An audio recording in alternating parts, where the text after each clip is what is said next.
left field, but Straw is there, and the Blue Jays win it. The Blue Jays bounce back once again. The comeback Kings to even up the World Series. A solid win in Game 4 last night, guaranteeing at least one more game back in Toronto. Good afternoon. The World Series will be decided here at home after the Blue Jays beat the Dodgers, forcing at least a Game 6. They're back at it in L.A. tonight with 22-year-old rookie sensation Trey Savage taking the mound. CTV Sean Leathong is live in L.A. with more of the action and reaction. I'm sure some of those L.A. fans are in shock, Sean.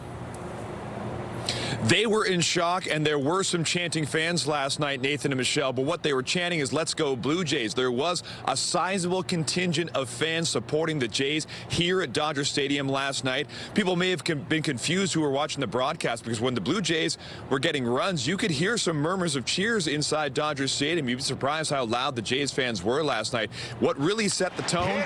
Vladimir Guerrero Jr. You see this home run, putting the Blue Jays up 2-1 in the third inning, and that really set the tone for the Jays for the rest of the night, doing what the Blue Jays do best. They held on to that lead. Once Shohei Ohtani was off the mound and getting into the bullpen, it was the top of the 7th inning. The Blue Jays passing the baton, getting runners on. Bo Bichette with a long single to left field that cashed in 2. The Blue Jays eventually going up 6-1 in an excellent effort in the offensive category, and what they needed out of Shane Bieber last night. He was absolutely excellent. 5 1/3 innings out of Shane Bieber. Some of the best pitching he's done as a Blue Jay, out-dueling Shohei Ohtani. It was supposed to be the Shohei Ohtani show last night, but the Blue Jays had other ideas, and we caught up to some fans outside afterwards to ask them what they thought of that Blue Jays effort, and also finding out just how they got here. Feeling excited. These are the comeback kids. Let's see them do it for Game 5 now. Fantastic. I mean, we got contribution from everywhere, and Bieber came through when we needed him. They just are relentless. They just won't stop. We're locked in. We're loaded as a country and as a team. I was at the 92 and 93 World Series with my mum and dad back in Toronto, and I said, "Mum, Dad, if the Jays ever get back to the World Series 32 years later," and I'm here, and I'm just so happy. Yeah, booked a flight last night midnight, and got on first thing this morning on no sleep, and raced to get here, got tickets last minute, and got a hell of a game. It's really good. So emotional. It's my first game ever, and it's my first time ever watching the Jays play, and they won. That's amazing. Let's go Blue Jays. And those stories are absolutely amazing. We've had so many people just like that coming up to us, telling us that there was 2 brothers who came up and said they caught a flight yesterday, came down to the game, and they actually flew out very early this morning to get back to Toronto. So Jays fever has certainly caught the fans. John Schneider spoke after the game about the Blue Jays effort and how they have to turn the page now for Game 5 tonight. I feel really good about this team every night. You know what I mean? It's hard to play 18 innings and come back and kind of flip the narrative against a very talented team and a very talented individual in Shohei Ohtani on the mound.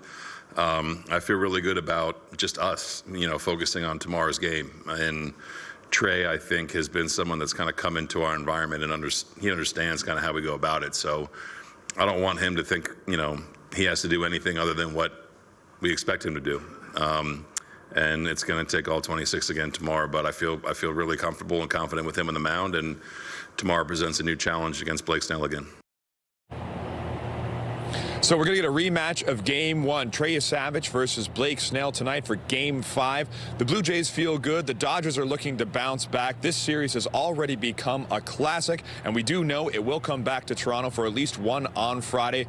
Let's see if the Jays can come back up 3-2. Reporting live, I'm Sean Leathong. Nathan, Michelle, send it back to you. That'd be great. Wonder what those tickets are going for now. Thank you, Sean. The Jays aren't the only ones making news today. For the 2nd consecutive time, the Bank of Canada has cut its benchmark interest rate. We'll tell you by how much and why the bank thinks now is the time to make such a move. That's just ahead on CTV News. Well, following developing news in Port Colborne where the search for a suspect prompted Niagara police to urge parents to drive their children to school or just keep them home altogether. The investigation is centering on 2 addresses, this one on Mitchell Street and on Fairs Street as well. Our John Musselman is live at the scene with the very latest. John, what do we need to know? Well, Michelle, we're on Mitchell Street, and as you can see behind me, Niagara Regional Police have surrounded a home here. Appears the information we have is a man is barricaded inside that home at this address.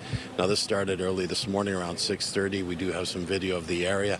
We're told to begin at another address about 2 streets over, then move to this location. Now, Niagara Regional Police are releasing very few details about what's going on here, only that it was a gun-related incident, and they were asking people to stay inside their homes. There are a number of schools in the area in lockdown as a precaution. Now, we do know that officers, neighbors are telling us that officers have been shouting at the man inside to come out, that he is under arrest, but we haven't heard any responses. We know that both sides of the home are now surrounded by Niagara Regional Police. We're in a bit of a standoff here, waiting to see what develops. A lot of neighbors are also out on the street. As for who this person is inside, Niagara Regional Police are saying very little at this time, but we hope to get more information as we continue to cover this story. So far, no injuries to report at the scene. The house is just being surrounded by police. So, reporting live, I'll send it back to you. Thank you, John. A motorcyclist is fighting for his life in hospital following a crash in Scarborough last night. This happened shortly before 8 p.m. in the area of Brimley Road and Deerfield Road. Police say a van collided with the motorcycle. The motorcycle rider, a man, was taken to hospital with serious, potentially life-threatening injuries. The other driver involved remained on the scene. The cause of the crash is under investigation. And north of the city, police are asking for the public's help finding a missing senior. York Regional Police shared this photo of 65-year-old Shikwi from Richmond Hill. They say he was last seen around 7 this morning leaving his home on Princeton Avenue near Leslie and Major Mac. Police say he's considered vulnerable and he hasn't gotten in touch with family members, and there are concerns for his well-being. The search has prompted the setup of a command post at Headwaters Community Park. Police are asking anybody with any information to get in touch. We turn our attention to the forecast, a live look at the city this afternoon, and beautiful sunshine on this midweek mark. Best to enjoy it because we have been anticipating some unsettled weather moving in. Lindsay Morrison is here with all the specifics. Lindsay. Well, Michelle, I'm happy to say that the forecast now looks to improve ahead of Halloween night, so that's some great news. But your Thursday is going to be soggy. Your Wednesday today, sunny and near seasonal. We're at 10 degrees right now. That's not bad. Still dealing with an east wind. It's not overly strong, but it is going to make for a bit of a breezy afternoon. Here's today at a glance. Forecast daytime high 12 degrees. All is pretty calm on the satellite and radar right now, but here's what's coming. A big low pressure system stateside that is going to move its way into southern Ontario and bring us some unsettled conditions for Thursday and for part of your Halloween Friday. Of course, we all have big plans tonight. We'll likely be watching the Jays. There's your forecast look at Los Angeles. Another hot day, 30 degrees for first pitch. We're going to take a look at our weather forecast a little closer to home into the first weekend of November coming up. For now, Nathan, over to you. Thank you, Lindsay. As Hurricane Melissa moves through Cuba, Jamaica's declared the entire island a disaster area. CTV's Scott Hurst is live in the national newsroom with more. Scott, as Hurricane Melissa continues its path through the Caribbean, what's the latest? Nathan, right now, urgent search and rescue operations are underway. Of course, task one is saving as many lives as possible, but then at the same time, critical assessment of hospitals, of schools, of roadways, and of airports is now well underway. It is still very early in the assessment process, so the full scope of the disaster is only starting to reveal itself now. The Prime Minister, as you mentioned, declaring the whole island a disaster area. However, Jamaica's capital, Kingston, relatively spared the worst. Hundreds of thousands have been left without power. Schools, homes, and hospitals all impacted by the hurricane. Most of the island dealing with downed trees and power lines, of course, making it incredibly difficult to potentially get to some of these areas hardest hit. These areas could potentially be isolated for several days. Also, the assessment is underway at many of the island's airports to see if they can be open. The government is hoping to get at least some of the airports open as early as tomorrow. However, it might might take much longer for others because of critical damage to airports across the island. Now, after battering Jamaica as a powerful Category 5 storm with winds that were howling at nearly 300 kilometers per hour, the storm moved on to Cuba, hitting Cuba as a strong, powerful 3 hurricane with a life-threatening storm surge and flash flooding that caused landslides as well, targeting eastern Cuba, really bearing the brunt of the storm. And in terms of right now, however, Nathan, the storm has been downgraded officially to a Category 2, so no longer a major hurricane, yet still left a significant trail of destruction through Jamaica, Cuba, and now setting its sights on the Bahamas. So the threat is not yet over, of course. Right, and with all the destruction, Scott, what arrangements are you hearing about aid support? Of course, we know the major international organizations like the Red Cross, like the World Food Program, have crews already on the ground positioned in Jamaica to help as soon as possible. But as I mentioned, of course, getting around and having the ability to distribute the food is incredibly difficult. Elsewhere, disaster response teams are doing everything they can to gather food, water, generators, and other essential supplies to be sent to Jamaica as soon as possible once the conditions improve. Here's more from the World Food Program talking about what their crews on the ground are seeing right now. We have teams out on the ground as we speak. They're trying to get to western parts of the country where we expect to see the most severe devastation. But I think just from the images that are coming in, we see homes that have been submerged, infrastructure completely destroyed, entire communities that are really struggling just to survive at the moment. And we really want to urgently get assistance to them so that they can get back on their feet as soon as possible. Nathan, of course, one of the first priorities, as I mentioned, is trying to assess how significant the storm caused in terms of injuries and loss of life.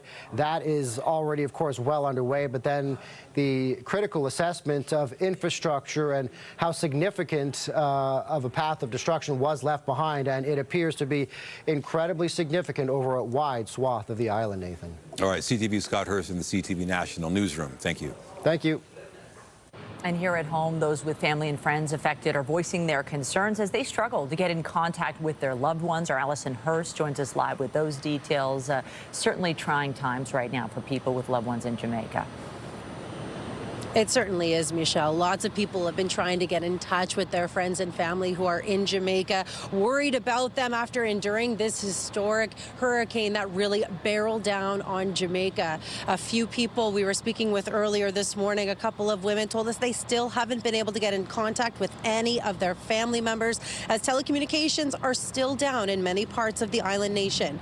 Michael Ryan has been watching the coverage of the hurricane. His niece lives in Kingston. He says fortunately she wasn't hit hard, but the damage to the places he used to call home is severe. He says it's incredibly hard to watch and believes what everyone has gone through is brutal and how they're going to, and he just wonders how they're going to have to pick up the pieces.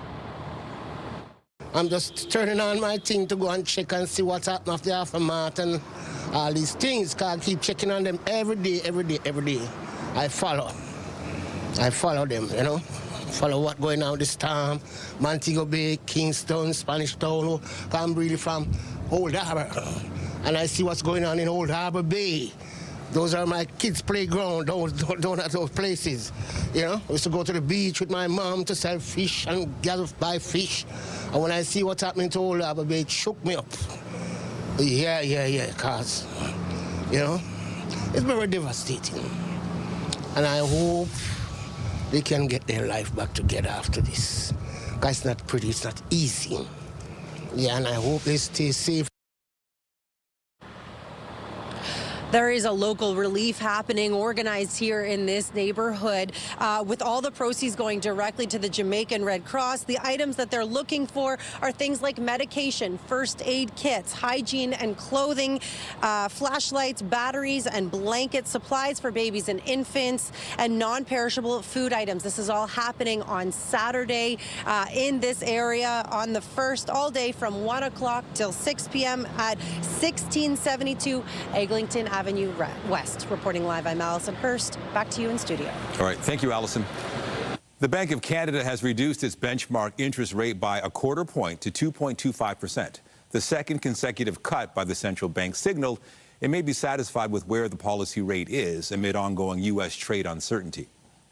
U.S. tariffs and trade uncertainty have weakened the Canadian economy. We expect very modest growth through the rest of the year, with some pickup in 2026. Second, while this weakness is restraining price increases, the trade conflict is also adding costs for many businesses, putting upward pressure on inflation. We expect these opposing forces to roughly offset, keeping inflation close to the 2% target. And third, to support the economy through this period of adjustment, we have lowered our policy rate by 50 basis points over the last 2 meetings and by 100 basis points since the start of the year. The governor says the range of possible outcomes is wider than usual, and the bank needs to be humble about its forecast, insisting it's prepared to respond if the outlook changes. Prime Minister Mark Carney is in South Korea, the final leg of a 3-country trip aimed at showcasing Canada to the growing markets in Asia. But earlier today, the Prime Minister and U.S. President Donald Trump were guests at a dinner party hosted by South Korean President Lee Jae-myung, and the two men were face-to-face. How was dinner, Prime Minister? You chat with the president at all, sir? Very good. Had a very good conversation. Carney is attending the Asia-Pacific Economic Cooperation Forum along with President Trump. The dinner marked the first time the two were in the same room since Trump announced he was terminating trade talks with Canada and later threatened to impose an additional 10% tariff on Canada in response to the Ontario anti-tariff ad. Unifor members are gathering outside of 2 Ontario auto plants today. They're protesting plans to move auto production and jobs to the U.S. CTV's Janice Golding is live in Brampton outside one of the plants where workers are gathering. Janice. Hi, Nathan. Yes, good. Workers started gathering here around 9 this morning. Now, Brampton's Stellantis plant was built in 1986 and has produced vehicles like the Dodge Intrepid and Dodge Charger, but the future of the plant is looking very, very bleak. This plant supports an entire community. It's not just the members here. We keep talking about 3,000 jobs. The reality is that the impact, to the broader economy, is more like 15 or 20,000 jobs. There's a lot of people that have been working here for generations and generations. It's a desperate time, and it would be beneficial for the general public to understand that there's many spin-off jobs will be lost that are associated with jobs that come from this plant and jobs in the greater community. So we're looking for the support of the community. We're looking to have the government step up with some more support. We're hearing a lot of words from the government, but we're not seeing a lot of action.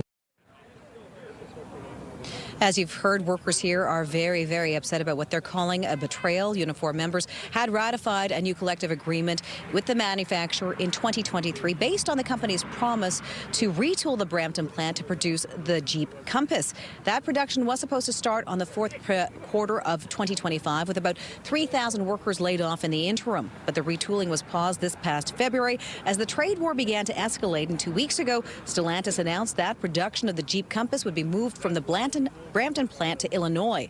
And what that means is that these workers may never return to work. Meanwhile, under continued pressure from Donald Trump, other automakers are also moving auto production to the U.S. GM ended production of an electric parcel van in Ingersoll, Ontario last week, which impacted more than 1,000 jobs. But the company also saying it would be cutting a shift at its Oshawa plant in January. Stellantis has said it plans to boost U.S.-based production of its vehicles over the next 4 years by 50%. Reporting live, I'm Janice Golding. Now back to Michelle and Nathan. Thank you, Janice. Turning to the run-up to next Tuesday's federal budget, Canada has been criticized for not spending enough on defense. But now the military is preparing for a major budget boost. CTV's Annie Bergeron-Oliver has the story. For decades, the Canadian military has been forced to stretch a dollar, but that could change. Governments of all stripes for the last 30 or 40 years have been a little bit, maybe even neglectful.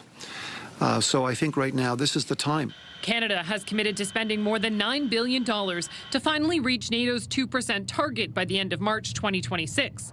A priority, aging bases and living quarters, the Auditor General says, are frequently in poor condition.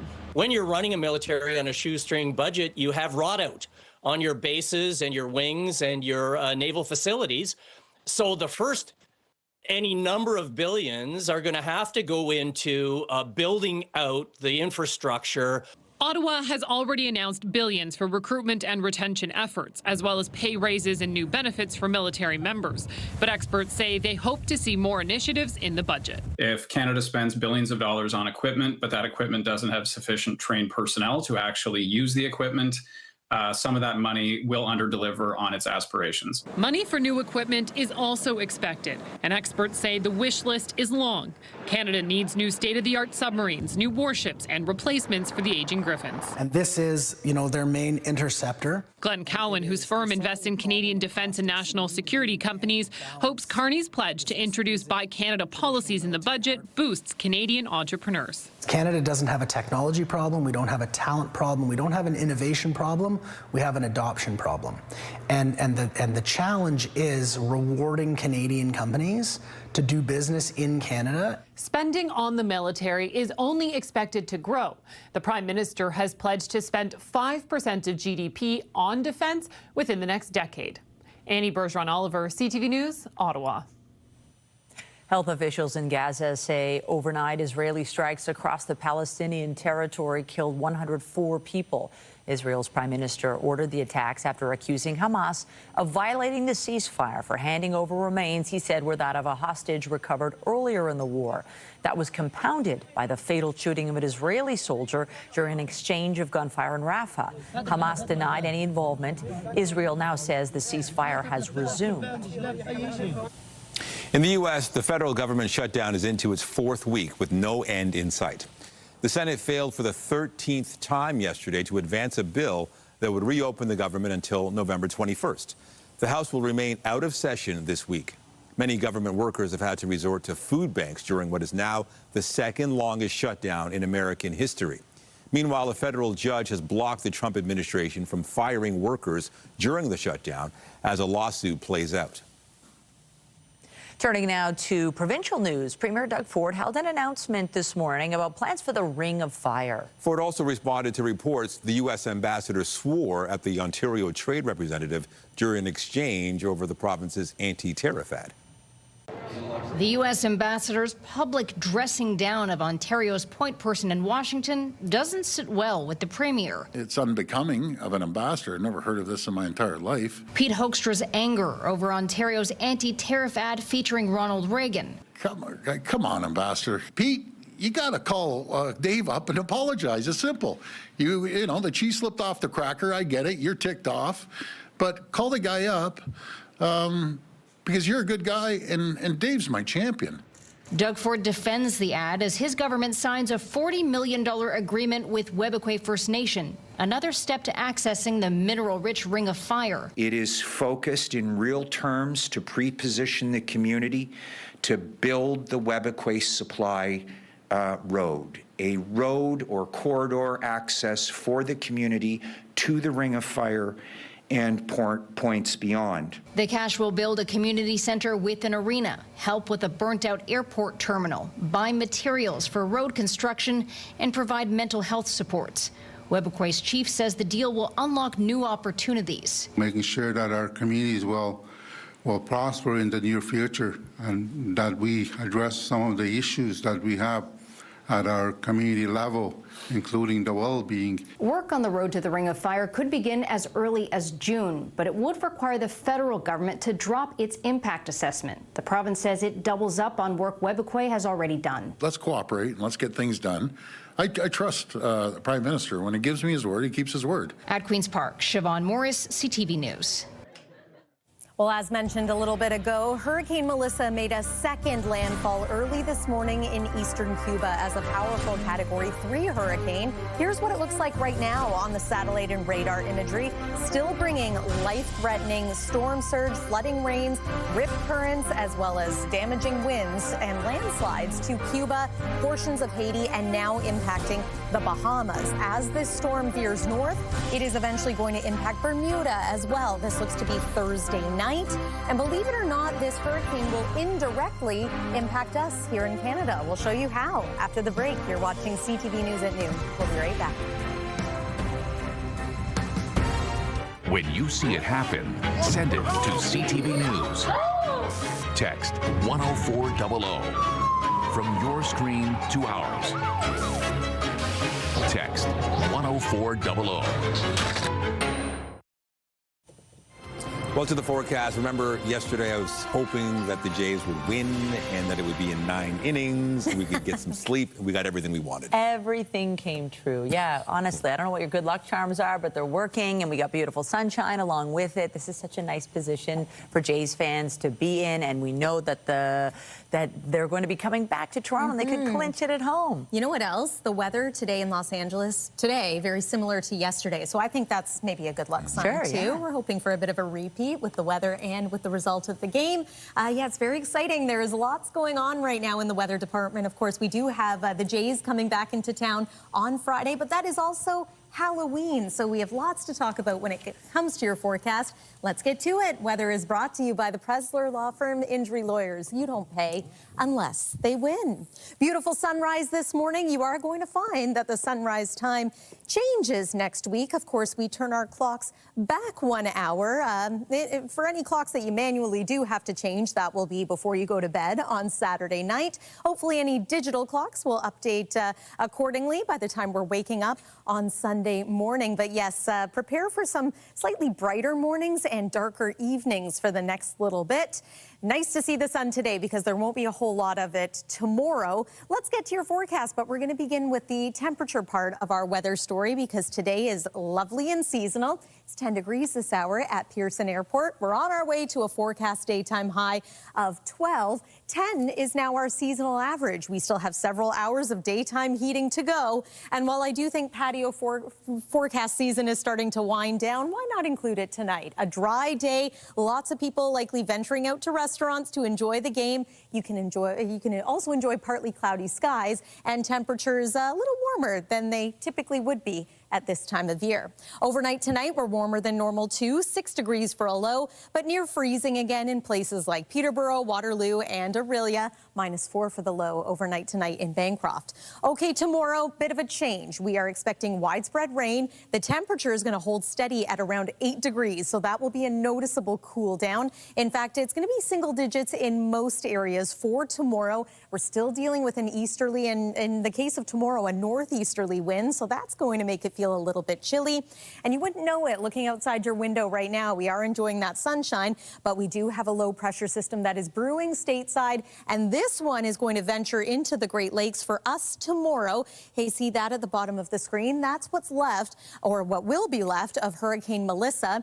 Not a direct impact for Canada, but it is veering a little more west, and we're going to see some of that moisture spill over into Atlantic Canada, Quebec, and possibly for us here in Ontario. So that could up rainfall amounts. There's the timing of it. So Thursday morning getting into some rain, maybe some dry slots, but expect it to be unsettled through Thursday night and into Friday. Maybe some wet snow for areas as far south as Muskoka into Friday morning. There's trick-or-treating time, so it's looking much drier. It is, however, going to be a bit windy on Friday night. So plan accordingly, maybe secure those Halloween decorations if you can. Here's a look at the 7-day forecast, first weekend of November. Generally cloudy and a little cool, hopefully a little more sun into Sunday. That's the weather for now. Michelle, over to you. Thanks, Lindsay. Returning now to the Blue Jays in the anticipation ahead of Game 5 tonight. The team proved themselves once again to be the comeback kids last night, winning Game 4, and they are now 2 wins away from being World Series champions. TSN radio host Matt Cause joins us now with his take. Matt, wow, this series is tied, and we sure remember what all the folks at LA were saying about their chances going into this. So how do you feel at this stage? What are your thoughts? It was a remarkable win. The word that's getting thrown around the most is resilience, but that works for the Blue Jays. I mean, just do a little compare and contrast. Shohei Ohtani in Game 3 got on base 9 times. Yesterday, they struck him out twice. He didn't get a hit.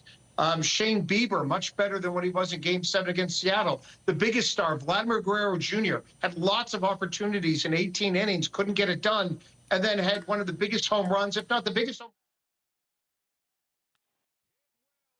Ohtani. The bullpen does the job. A remarkable win for the Blue Jays when you also consider George Springer not in the lineup and Bo Bichette clearly not 100%.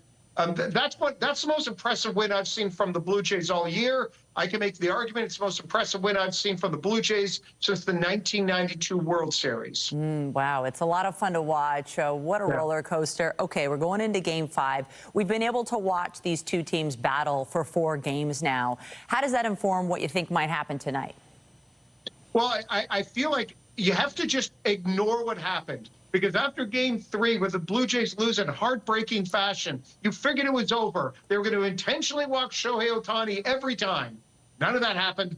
Jays won. So for me, the number one thing I'm looking for is rookie pitcher Trey Savage. Savage was incredible in his playoff debut against the Yankees, but the last 3 starts, he hasn't been very good. How is he with the splitter, with the slider? Can he force swing and misses from the Dodgers hitters? That's the number one thing that I am looking for in this game tonight. And then just the continual brilliance of Vladimir Guerrero Jr. now has the Blue Jays record for the most home runs in the playoffs, and he's only 26 years old. It's been so fun to watch. Yeah. So, I mean, you get asked about predictions all the time, but where things stand now, do you think it's very possible that the Jays win the next 2 games? Or do you think we're going to continue to see this back and forth? This is absolutely going to go 7 games. If you look at the Dodgers are the best team in baseball. They win the World Series last year, and they bring everyone back, and they add Blake Snell. I think this series goes 7. I can't see the Dodgers going out in 6. And again, that's nothing against the Blue Jays. This is just a tip of the cap to how good the Dodgers are. I think there's going to be a Game 7 in Toronto, which is an absolutely wild statement to make. Wow, TSN's Matt Cause, really appreciate your time today. Also loving those decorations back there. Thank you. That my girlfriend, all the shout out, all the work for her. She did all of that in the background. Thanks so much. Have a great day. We'll take a short break. More CTV News at noon when we return.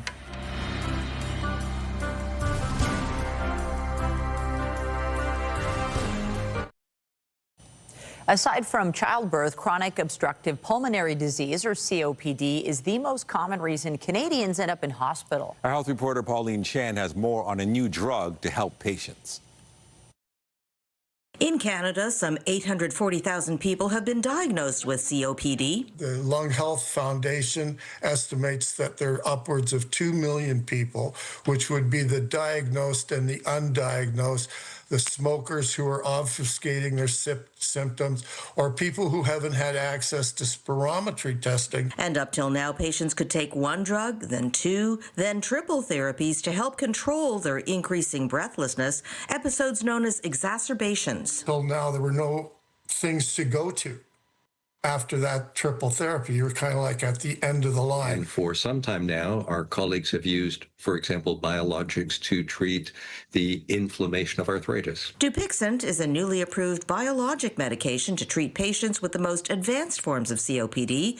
COPD causes 4.4% of all deaths in Canada, and it's not just the disease itself that kills. Often it's the complications. It's the associated heart disease or stroke. COPD Canada says having a new level of treatment is significant, and it urges provincial officials to arrange coverage quickly because the bulk of patients are of retirement age or older. It's a financial imperative because they're retired, they're sick, they're getting sicker, and these things give them some hope. Dr. Ken Chapman believes biologics will play a key role in treating COPD and reducing deaths in the future, but only if patients can get diagnosed. Many patients are in and out of the emergency room with nobody in charge, and we've all heard about the lack of family doctors who might be tracking this, but they're overburdened. So I'm concerned that this very effective therapy reaches people who need it. Pauline Chan, CTV News.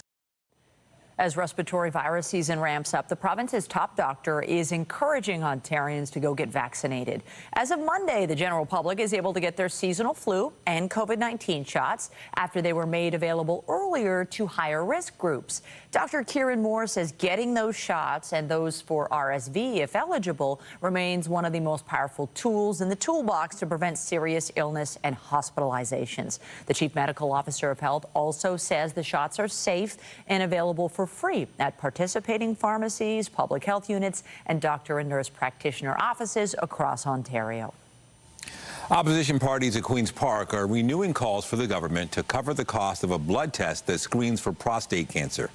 NDP MPP Wayne Gates was joined by members of other parties urging the province to make prostate-specific antigen testing free once again under OHIP.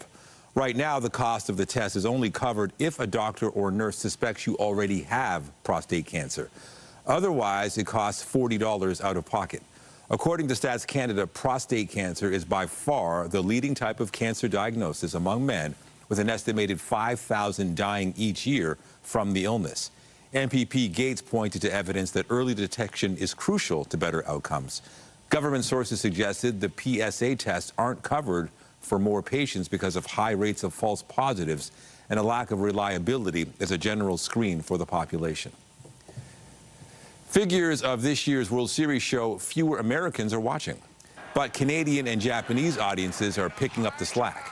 U.S. viewers for the first two games of the World Series between the Dodgers and Blue Jays dropped 14% from last year's matchup between L.A. and the New York Yankees. But Game 1 drew 7.5 million viewers in Canada and nearly 12 million in Japan. Major League Baseball says the combined 32.6 million viewers for Game 1 in the U.S., Canada, and Japan were its highest ratings since the Chicago Cubs ended their 108-year title drought in 2016. Get Toronto's top stories, breaking news alerts, and watch live. Download the CTV News app. You can expect a bigger water bill if you have a swimming pool, sprinkler system, or just use a lot of water. But sometimes you can get an unexpected huge bill if you have an undetected plumbing issue you're not aware of. CTV's Pat Foran has this consumer alert.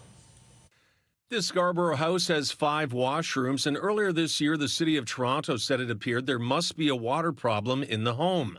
The owner was shocked to get a water bill for more than $8,000. I was thinking that I will get heart attack because my husband doesn't have any job right now. My both parents has cancer at home, and suddenly I got this bill. Shahana Pervin contacted the city to say there must be an issue with the water meter as she wasn't using any more water than usual.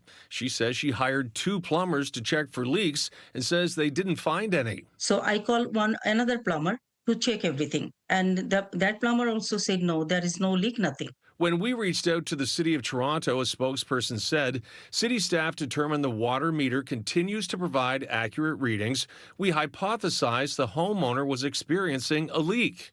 A Pickering resident says she was also stunned to get a water bill from Durham Region for more than $11,000. I had to read it several times before, like, am I missing a zero, or my eyes are imagining zeros? Ines Hamid says she also had someone come to her home to check for leaks and says they couldn't find one. I found out I did not have any water leak. Everything is intact. Everything is in place. When CTV News reached out to Durham Region, a spokesperson said, "We do not comment on individual accounts. However, common causes include undetected plumbing issues, such as continuously running toilets.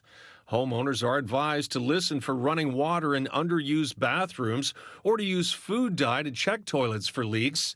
In Hamid's case, her bill was reduced from $11,000 to $7,000. She paid it, but still wants a refund. I would like to have my money back because I'm a student, I'm a single mom, and it's wrong. Pervin also has to pay her bill, but remains convinced she never had a leak in her home. I cannot pay this bill. I cannot afford this bill.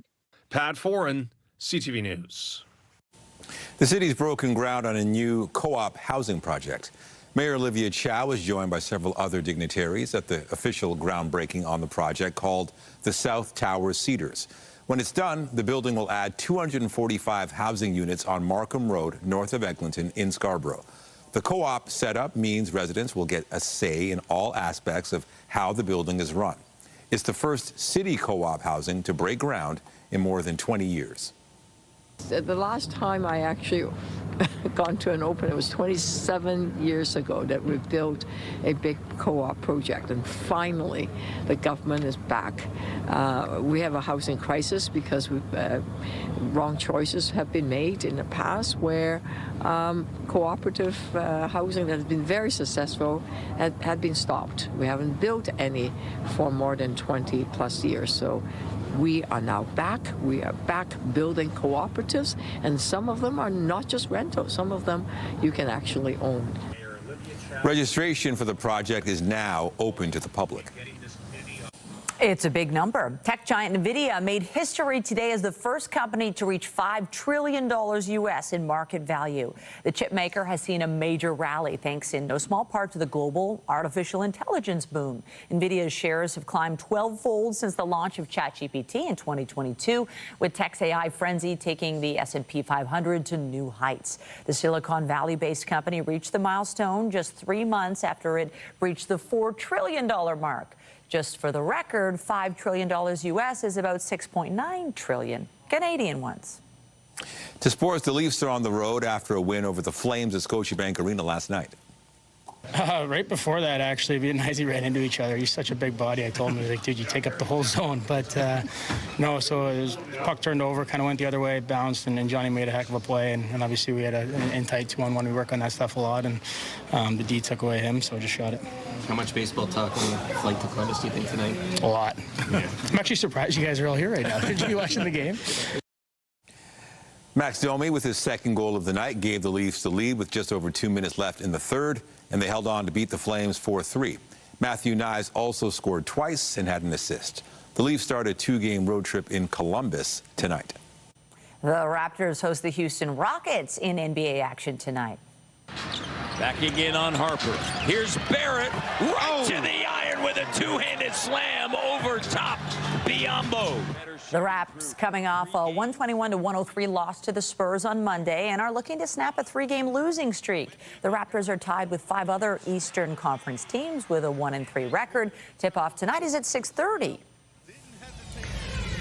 Coming up, a popular performance that reimagined Shakespeare's Romeo and Juliet is set to take the stage here in Toronto. We go behind the scenes after the break. A musical filled with chart-topping pop songs first opened in Toronto in 2022. And Juliet went on to Broadway success, and now an all-Canadian cast is in rehearsals to bring the show back to the Toronto stage. CTV's Andrea Case has more.